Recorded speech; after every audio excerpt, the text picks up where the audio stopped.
HighBridge, a division of Recorded Books, presents Shortcuts to Happiness, Life-Changing Lessons from My Barber, by Tal Ben-Shahar Phd. Read by Shah. Introduction. We go to the hair salon or barber shop in search of some kind of change. We ask for anything from a minor trim to a major cut, a barely perceptible highlight to a transformational new color. Many of us, however, secretly or openly desire to go beyond external change, beyond altering the way our head looks from the outside. What we truly seek is internal change, anything from a trim to a transformation of that which goes on inside our head. As a result, many of us tend to have a special relationship with our hairdresser or barber.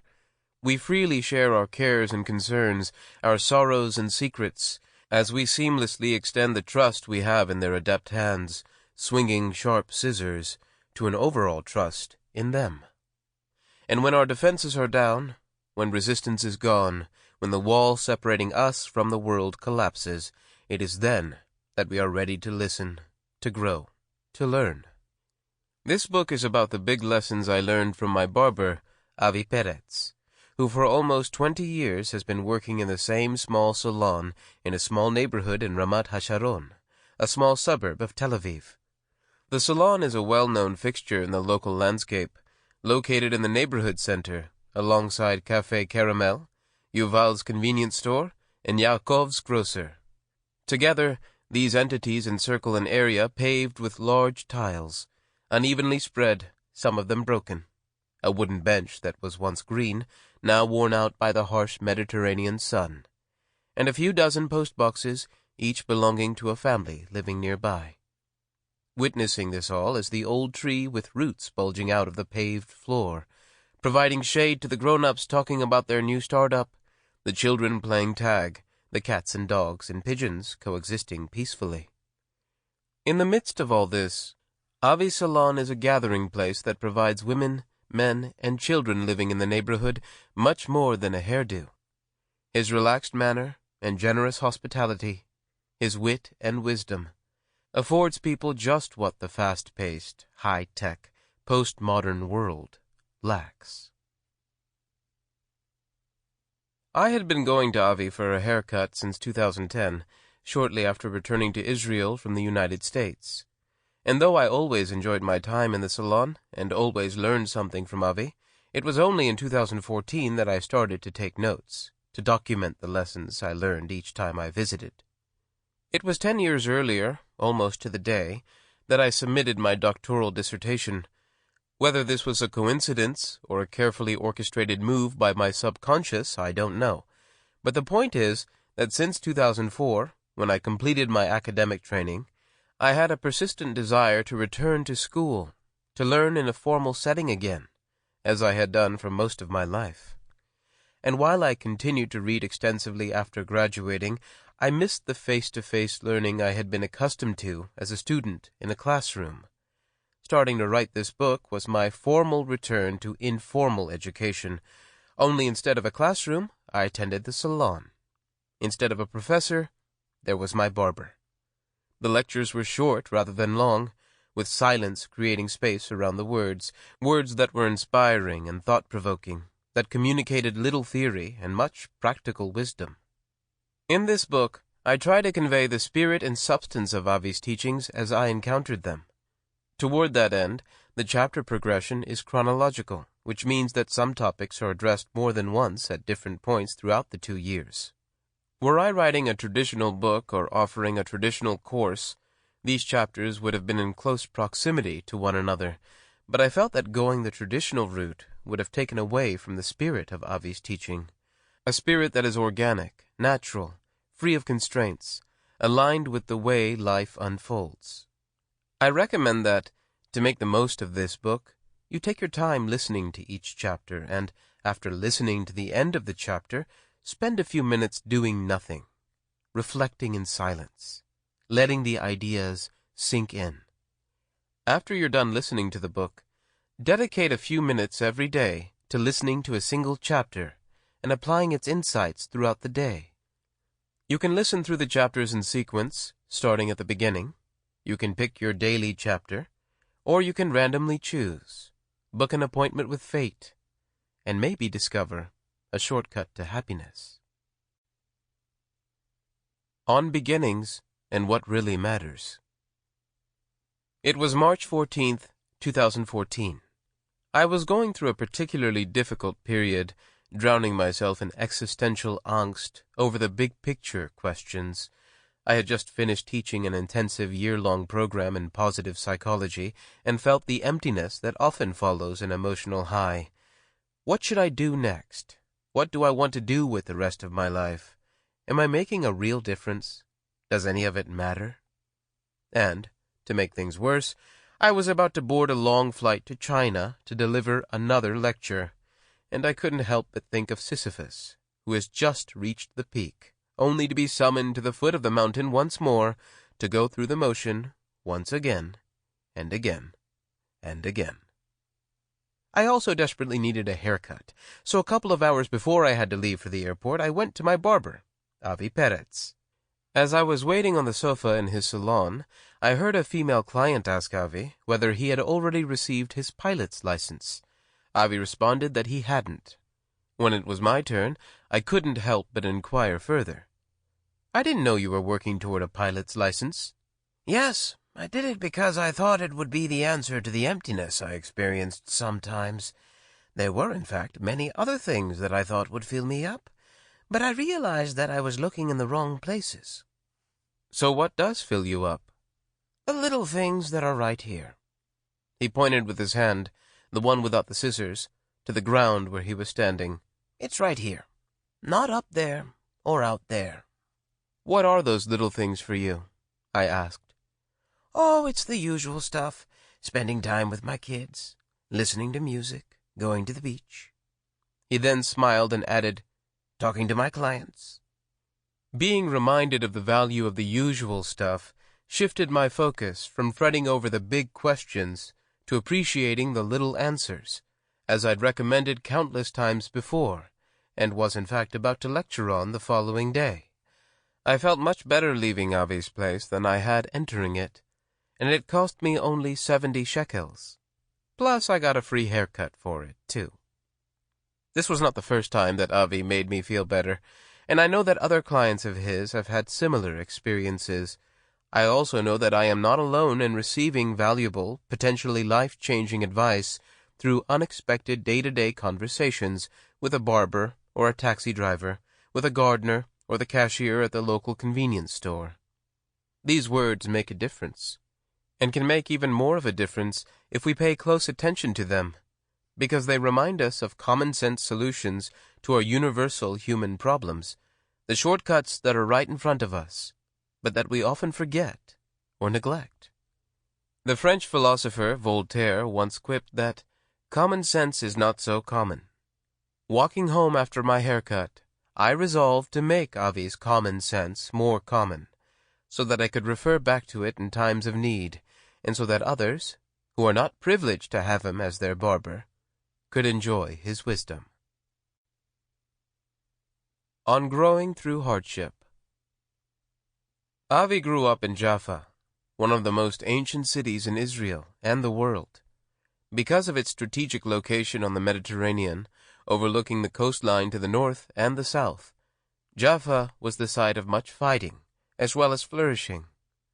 Alexander the Great and Napoleon Bonaparte both chose Jaffa as a key strategic base during their battles over the region, though those battles happened centuries apart. And even centuries before those two conquerors landed, King David and his son King Solomon brought in trees through Jaffa's port for building the first temple. Today Jaffa is considered part of Tel Aviv and is a thriving metropolis. Jews and Arabs live together, ancient brick roads run alongside modern buildings. But when Avi was a child, Jaffa was a poor city, plagued by drugs and high crime rates. Reminiscing on his childhood, Avi said that things weren't always easy. He remembered fighting, getting hurt, falling down, but that these experiences prepared him for life. "You see," he said, "if you've been there, to those tough places, and you come out, then you're less afraid of trying." I looked at his reflection through the mirror in front of us. His defiant, bronzed face seemed in perfect harmony with his words. We talked about how our kids, living today in our peaceful neighborhood, were not getting the kind of real-life education that other kids got in the not-so-distant past. "Don't get me wrong," he said. "I'm glad my kids live in a safer place than the one I grew up in. The problem, however, is that we tend to overprotect our children, and there is value to hardship and struggle." Harvard professor Clayton Christensen concurs, suggesting that challenges that children face when they're young serve an important purpose. They help them hone and develop the capabilities they need to succeed throughout their lives, coping with a difficult teacher, failing at a sport, learning to navigate the complex social structure of cliques in school. All those things become courses in the school of experience. Fortunately, life hands all of us some hardship. Even in the safest neighborhoods, in the most protected home environments, there are still opportunities for learning and development. And we as parents should not deprive our children or ourselves of these opportunities. On highlights and insights. The next day I walked past the salon and through the window saw a few of my friends sitting on Avi's couch, a couple of them waiting for their appointments and the rest just hanging out there. I decided to join the mini neighborhood gathering. Given the small size of Avi's place, just over 300 square feet, it was crowded and noisy, even with only 8 of us inside, and yet everyone seemed peaceful and calm. Conversations were going on simultaneously, with Avi quietly orchestrating the entire chorus, cutting hair while serving coffee, offering a smile or a nod of agreement. Since we all send our kids to the same local elementary school, conversations often gravitate toward the latest drama unfolding in the classroom.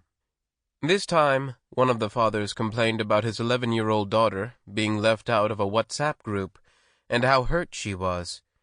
Another mother said that considering what was talked about in her kid's WhatsApp group, or at least what parts of the conversation she actually saw, she would have been glad if they had been left out.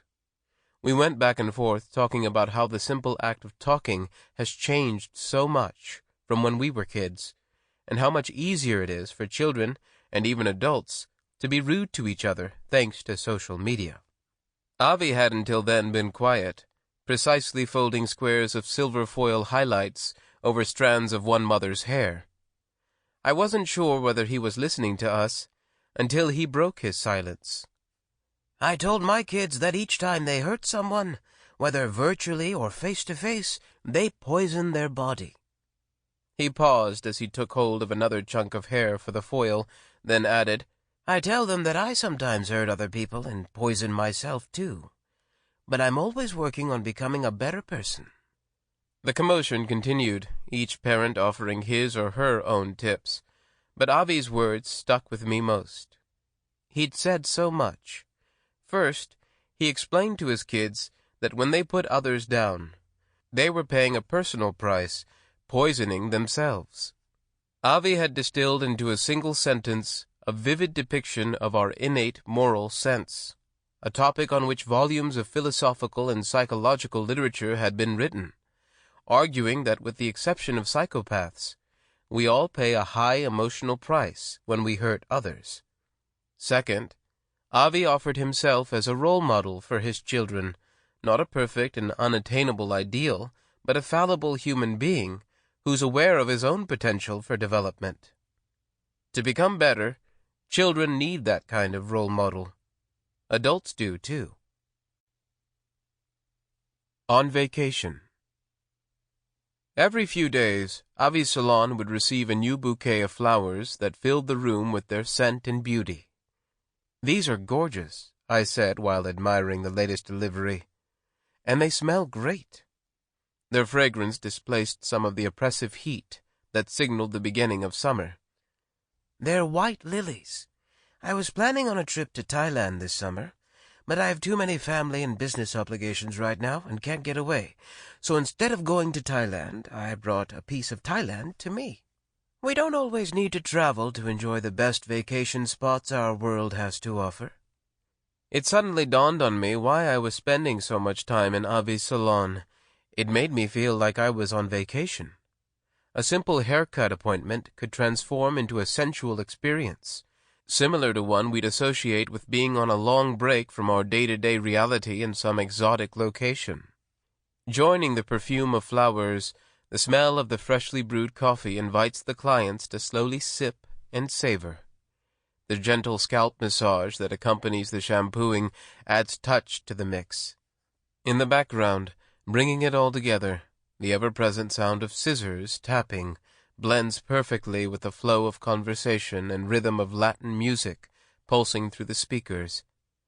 But there was another reason for the feeling of vacation. The word vacation in English comes from the same root as the word vacuum, meaning empty space. In contrast, the Hebrew word for vacation is hofesh, which comes from the same root as the word hippus, which means to search. Combining the two roots from English and Hebrew, we see that a vacation can be a place that provides the necessary space to search. Avi's salon, though small, felt spacious, with only the bare necessities surrounding the flowers. It was a place from which I could launch my search. On my way home, I picked up some flowers at Yaakov's grocer. After my 3 kids were asleep, I put on an album of Agustin Barrios, whom Avi had introduced me to earlier, straightened out my room, and made myself a cup of Chinese tea. For a few precious moments, I brought a piece of the world to me. I was on vacation. On touch. The next time I came to see Avi was with our youngest, Eliav, who needed some of his curls curbed. Avi was alone in his salon, sitting on the couch with an open book. "What are you reading?" I asked. "This is a great book that one of my clients gave me. It's by a Greek barber who writes about his years of experience working with people. Much of what he has to say resonates with me." "Like what?" I was curious. Avi went on to talk about how he could feel how rigid people were, psychologically that is, when he was cutting their hair. "Some clients, when I touch their head, move with me, almost ahead of me. Others, they need to be moved." Avi paused for a moment, and then with a soft smile added that even the hard-headed clients can be softened. "Gradually, as I work with their hair and move their head gently, they let go and receive my touch. But do you know what's really interesting?"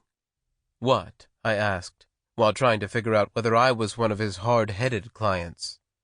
Once their head becomes less stiff, and they start to move with me, they open up in other ways. They become less physically rigid and more conversational. It's like their body has let go, and it tells their mind to follow along. I thought about research by University of Miami professor Tiffany Field on the physical and psychological benefits of touch, whether in the form of a massage, a hug, or a gentle caress. Touch releases chemicals that reduce pain and induce calm. Oxytocin, the love hormone that makes us feel warm and fuzzy inside, is produced when we touch and are touched. I remembered my grandfather, who rolled the giant palm of his hand down our backs or arms every once in a while, telling us that he was spreading love on us. Listening to the words of "Show Me Love" by Sam Felt in the background, I thought about how the world would be a much better place with more touch. Unfortunately, though, as a culture, we are losing touch with touch, giving up on a major source of happiness that is, quite literally, at our fingertips. The nice thing about touch, when it's consensual, of course, is that it's always a two-way exchange. When we touch, we are touched. When we give, we receive. And we don't need to wait for our monthly haircut to share that magic touch. On posture. "Sit up straight." I heard the words of my third-grade teacher coming from Avi, but his words, unlike my teacher's words, which were a command, were more of an invitation. I accepted the invitation, straightening up my back and elongating my neck, just as I do when I practice yoga. Sitting this way made me feel better right away. When David, my eldest son, had had his hair cut a few weeks earlier, I'd watched as Avi ever so gently pulled his head upward and nudged his chin up slightly. From the side, my 10-year-old boy had resembled a proud warrior or king, a posture befitting his ancient name. With my own spine newly aligned, I thought about research by psychologist Pablo Brignol on how our body posture affects our mental attitudes. For example, sitting down with our back erect and chest out can positively affect our self-confidence. Other research demonstrates how a slouched posture is both a cause and an effect of sadness, fatigue, and anxiety, whereas an upright stance makes us feel more positive and alert, as well as less anxious. Psychology follows physiology. The external and the internal are intimately related. A firm handshake communicates confidence, and also generates confidence. A weak handshake communicates insecurity. The same applies to our facial expressions. A smile elicits pleasant feelings for the giver and receiver, whereas a frown generates sadness. The Buddhist monk Thich Nhat Hanh writes, "Sometimes your joy is the source of your smile, but sometimes your smile can be the source of your joy." Avi always greets his clients with a smile, which usually earns him a smile in return. His handshake is always firm, communicating confidence and reassurance.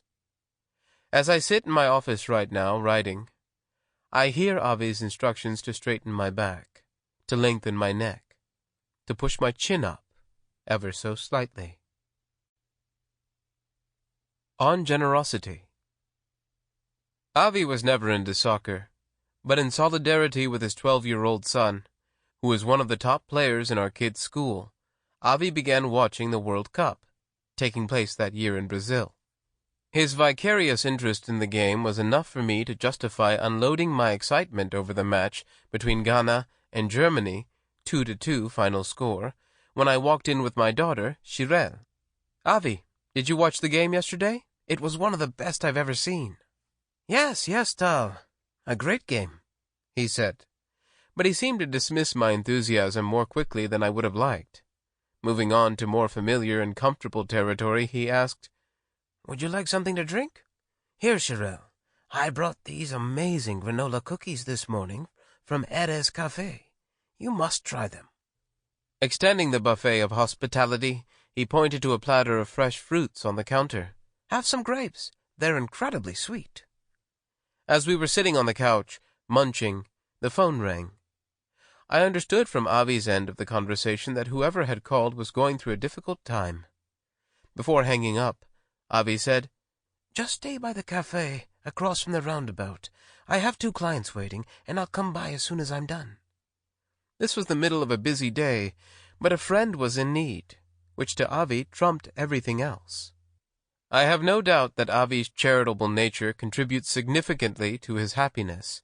There is much neuroscientific research that shows how the happiness centers in our brain light up when we help other people. But the benefits of generosity go beyond happiness.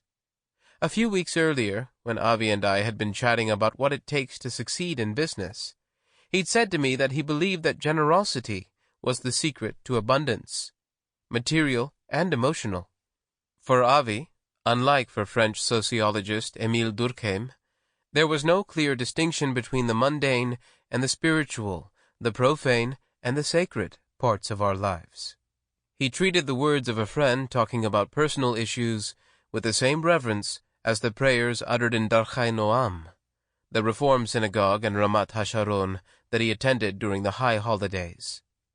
Avi and I spoke about the root of the word giving in Hebrew, which is Natan. This word is a palindrome, meaning it reads the same way from right to left and left to right.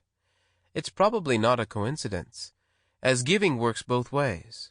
When I give, I am given right back, and most of the time with interest. As he was sharing his personal creed on generosity, for a moment I felt in the presence of a rabbi addressing his congregation, or a coach motivating his team. He concluded with, "Greed is expensive. If you are greedy, you usually end up with less material success, and less friends. Listening to Avi, I felt grateful to be part of his community, among his friends. On losing our minds. The busiest day for hair salons in Israel is usually the day before Rosh Hashanah, the Jewish New Year. Many Jews, Orthodox or not, like to have their hair done in preparation for the celebrations.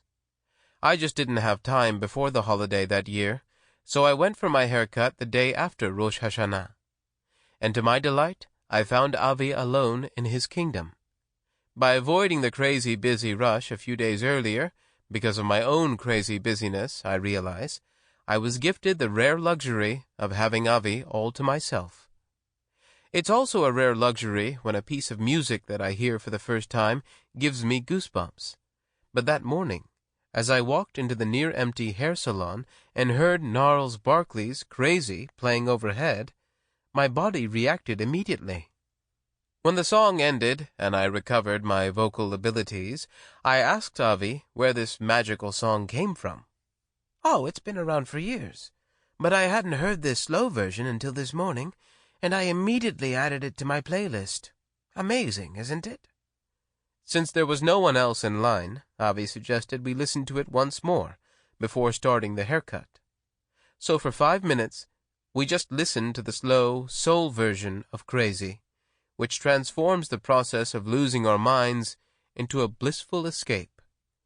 When we lose our mind, our thinking brain, even temporarily, we make space for our soul, our emotions, to flourish. We experience the world directly, without interrupting thoughts. This is what Zen Buddhists refer to as a state of no mind. It's about being in the world, not always, but sometimes, without deliberating over the past or the future, but spontaneously responding to whatever is in one's presence. To enter this deep place of being and feeling isn't easy. We need to take our time, to slow down, to surrender to the present moment.